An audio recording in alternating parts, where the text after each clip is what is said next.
নমস্কার বন্ধুরা, আমি মনিকার রান্নাঘরে আপনাদের স্বাগত।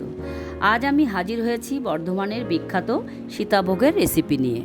প্রথমেই এখানে 1 কিলো দুধ নিয়েছি এবং ফুটে ওঠার অপেক্ষা করব। সেই ফাঁকে আমি যে গোবিন্দভোগ চালটা ভিজিয়ে রেখেছিলাম সেটা ছেঁকে নেব। দুধ ফুটে উঠলে তাতে সমপরিমাণ জল ও ভিনিগারের মিশ্রণ অল্প অল্প করে ঢেলে ছানা কাটিয়ে নেব। বন্ধুরা, কি সুন্দর ছানা কেটে গেছে। এরপর একটি ছাঁকনির উপর সাদা সুতির কাপড় পেতে নেব এবং তাতে ছানা ঢেলে ভালো করে ঠান্ডা জল দিয়ে ধুয়ে নেব। ছানা থেকে সব জল বার করে কোথাও ঝুলিয়ে রাখবেন যাতে বাকি জলটাও বেরিয়ে যায়। এই ফাঁকে জল ঝরিয়ে রাখা চাল গুঁড়ো করে নেব এবং চালুনি দিয়ে ভালো করে চেলে নেব। এইভাবে পুরো চালটা গুঁড়ো করে চেলে নিতে হবে। এতটা চালের গুঁড়ো আমার লাগেনি, এখানে আমি 1 কাপ চালের গুঁড়ো ব্যবহার করেছি।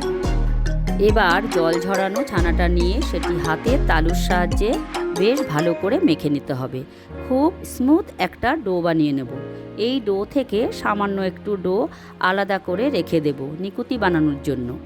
কি ডোতে 1 কাপ চালের গুঁড়ো ও 1 চামচ কর্নফ্লাওয়ার দিয়ে ভালো করে মেখে নেব। মাখা হলে ডোটা ভেজা কাপড় দিয়ে মুড়ে রেখে দেব যাতে ডোটা শক্ত না হয়ে যায়। এবার নিকুতি বানাতে ছানাটায় 1 চামচ সুজি ও সামান্য বেকিং পাউডার দিয়ে মেখে নেব এবং রেখে দেব সাইডে।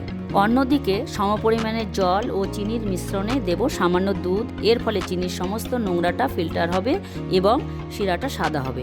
এবার চিনির শিরায় দিয়ে দেবো 3টি তেজপাতা, এলাচ, লবঙ্গ ও দারুচিনি। সামান্য ফুটলে ঢাকা দিয়ে সাইডে রেখে দেব। একটি কড়াইতে দিয়ে দেবো বেশ খানিকটা সাদা তেল ও সামান্য ঘি। এবার একটা গ্রেটারের সাহায্যে ছানার ডোটাকে এমনভাবে প্রেস করলেই দেখবেন কি সুন্দর সীতাভোগের আকার হচ্ছে। এভাবে লো আঁচে আস্তে আস্তে ভেজে নিতে হবে। এরপরে আমি তেলের উপরেই গ্রেট করে নিয়েছি এবং আমার মনে হয় এরকম করলেই বেশি ভালো সীতাভোগ হবে। সমস্তটা ভাজা হলে করে রাখা রসে ভিজিয়ে দেবো।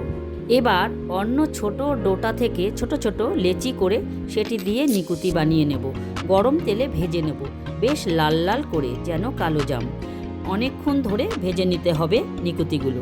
ভেজে রসে ভিজিয়ে দেবো।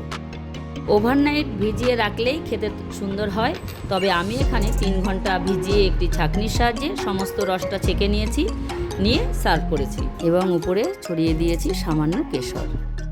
রেসিপিটা যদি আপনাদের ভালো লাগে অবশ্যই বাড়িতে ট্রাই করবেন এবং আমাকে কমেন্ট করে জানাবেন।